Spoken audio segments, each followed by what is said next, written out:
Hello everyone and welcome to a little news update regarding Tenerife and those forest fires. You may have already seen all over the news. I'm getting a lot of questions, so I'm here to try and answer them for you and reassure you as well. If you're new to the channel, I am Andrew. I do live here in Los Cristianos in Tenerife, so I'm here on the island. If you're returning, a big welcome back. I'm sure a lot of you have seen some of the pictures and things going on online. I will be popping some of those up as we talk about it on the screen. But let's jump right into it. Let's give you an update on those fires, what the situation is over here. Is it affecting the south? A few things have changed, so let's jump right into it. So the fire has now been declared as critical. It is out of control, very strong. It's burning through land very, very quickly. The President of the Canary Islands government has acknowledged that the fire in Tenerife continues to burn out of control, as he reported it has now burnt a perimeter of 41 kilometres and destroyed 3,273 hectares. That number is probably even more now. This was information from this morning. It's constantly changing, it's constantly burning, and that area is unfortunately getting larger and larger. Last night he did say that the fire is still advancing, and although the defensive lines are beginning to have some effect, it is still out of control and very complex. It's got very complex characteristics. It keeps reigniting itself. They think they're making a bit of progress and then it just takes hold again. The land and the temperatures and the wind is really not helping. It is so dry. Even just around here on the beach, all of the bushes and everything around are just like kindling. So crisp and so dry as well. So it's not the best news, it's not the great news. Temperatures are forecast to rise in Tenerife from Saturday as well, especially in some areas affected by the fire, such as Arafo and Candelaria. So the next few hours will be crucial today for the emergency services working on the ground. Again, big commendments to them. A big thank you to them as well. They're working very hard in ridiculous conditions. I'm going to be talking about how we can help any of those voluntary workers as well a little bit at the end, so do stay tuned for that. But they are working very hard. We've got the seaplanes going. I've seen the helicopters going like mad. I've been up to the airport a couple of times today and they're just constantly up and down with the helicopter. I've seen the seaplanes landing in Santa Cruz as well, scooping up all that water. And there's been a few videos released from those airplanes dropping the water as well, trying to contain the area that it's in. They are carrying out a lot of controlled burnouts as well. So you may have seen in yesterday's little update, the firefighter there actually starting some fires. That is to try and burn out the areas where it would spread and try and contain it.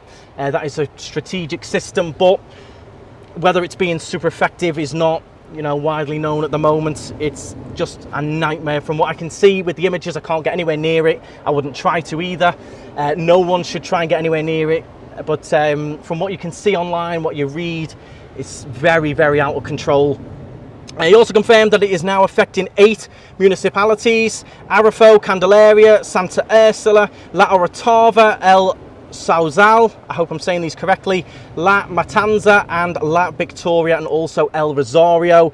More than 8,000 people have been evacuated from dangerous areas. Thankfully, still no injuries or anything like that, but a lot of people evacuated, a lot of people being affected, and potentially going to lose their homes. We've got a lot of farmland in that area as well, a lot of cattle, a lot of livestock. So I saw videos of them trying to get the livestock out away from the land as well. So it's the wildlife and also their living that is going to be affected as well. A lot of that land is used for agricultural reasons, to create money, jobs.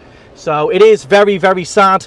The president of the Cabildo in Tenerife declared last night that the situation is critical and is beyond the capacity to extinguish. It is being declared, or being said to be, the worst fire we've had in over 40 years. So it's certainly not good. This morning when I came out to go to work, I did notice my car was covered in what looked like a load of paint splashes. I thought at first someone had been painting with a white roller, and my car was covered in all little specks of paint is what it looked like, but it did in fact turn out to be ash. So we are seeing some ash landing now in the south. A lot of people's cars have got this very fine layer of little speckly bits of white dust. You can actually sometimes see it in front of you in the air as well. However, other than that, the south isn't really affected. Obviously everyone is thinking about what is happening over there, but the south down here, the beaches are fine, the restaurants are fine, the bars are fine. So much so that I've seen some people today who aren't even aware that the volcano is closed. Some people aren't even aware that the fires are going on. Obviously they're in holiday mode, they might not be watching the news, but that's how little we're affected here in the south at the moment. Apart from this little bit of ash which is now landing this morning, can't really notice anything. You can see a little bit of haze and a little bit of smoke up in the mountains, but other than that, not a huge effect in the south. It's not going to really affect your holidays. The roads up Teide and the national park and the cable car, that is all closed. So if you're planning on going up there, you might be a little bit disappointed. You can't. It's all exclusive now for those emergency services to be the most effective they can be. So you might not be able to go up Teide, but there's some great areas you can still go and visit. You can go to Masca, Los Gigantes, all of these places are still open. You can still have a great holiday. I wouldn't be trying to cancel or change your dates or anything at this point. The flights are still landing absolutely fine. None of the flights have been affected or airports have been affected by smoke or anything like that. I can't smell any smoke, I'm not breathing any smoke. I do get a lot of questions, so it's just to try and reassure some people. Some people might go, yeah, that's obvious, but for some people it might not be. So at the moment, you can't go up Teide or into the national park, but other than that, there isn't, there's a very little effect over here in the south, which is where most people are going to be on holiday. If you were planning on staying in any of these areas, then obviously you would probably have to contact the hotels or places like that if you wanted to change. But most people, especially Brits, are coming over here to the south, which is where I am at the moment in Los Cristianos. During the night, 226 troops continued working in the fight against the fire, focusing on the front that is advancing from Las Laguentes towards La Esperanza. All access roads to Teide that were closed last night will stay closed, and staff from the observatory, cable car, Parador Hotel and Las Laguentes restaurants have all been evacuated, so no one can be up there. De Villa emphasised that human safety is the #1 priority and that only a small number of people are staying in shelters provided, as most are staying with their friends and their families. So that's very nice as well. If you're able to help anyone, brilliant. It looks like there's only a few that need to go into shelters. Most people have been welcomed in. This is what the island is like. We are very friendly. Everyone helps each other out, and I do like that. Just show a lot of the island spirit there. I do like that. So I've put up a lot of images there that you can see. One of the images, it does show Teide from satellite, and you can see where the smoke is blowing across towards Gran Canaria. So you can see on the left hand side, that is the south, and you can see we're very unaffected if the winds stay in that direction. But the blazes are still going on. There's more and more people joining. We've got fire crews coming over from Fuerteventura, other islands, mainland Spain. You can see them all arriving on the ferries. We've got planes coming in, helicopters. So again, shows that Canary Island spirit. We do all help each other out, and more people are arriving to try and battle it. But of course, what doesn't help is the heat. You can see me sweating now. It is relentless today. It's again 32 degrees parking the car, and up in the mountains it's even drier, even hotter. So yeah, it doesn't help with the heat and how dry everything is.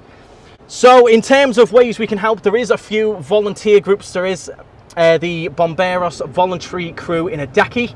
They are firefighters that are volunteers, so they would actually attend a lot of any accidents, any little hotel fires, anything like that here in the south. They would always be here to help you with that. Now, I have asked on Facebook how we can raise money towards them. They are a volunteer group, maybe towards equipment, things like that for the future. No one has quite got back to me with a definitive link or a way to do that.